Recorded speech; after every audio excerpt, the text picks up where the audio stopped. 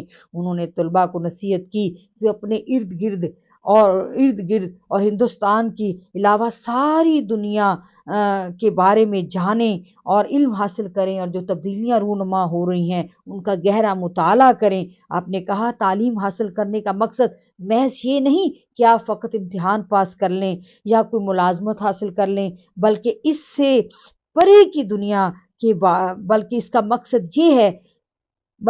مقصد یہ ہے کہ آپ سارے ہندوستان بلکہ اس سے پرے کی دنیا کے بارے میں بھی علم رکھیں۔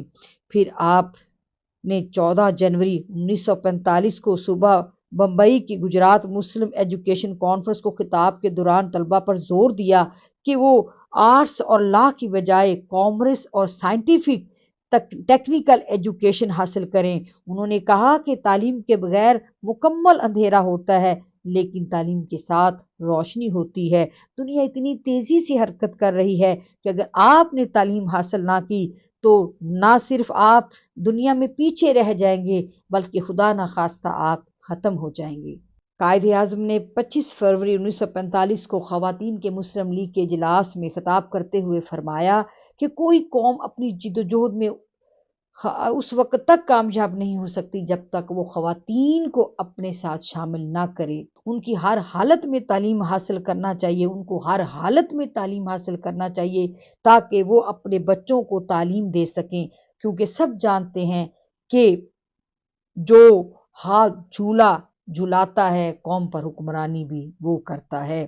آپ نے اپنی بات جاری رکھتے ہوئے کہا خواتین کے لیے لازم ہے کہ وہ اپنے بچوں کو جو مستقبل کے لیڈر ہوں گے دینی تربیت دیں اور تعلیم یافتہ بنائیں جن کو اسلام سے محبت ہو۔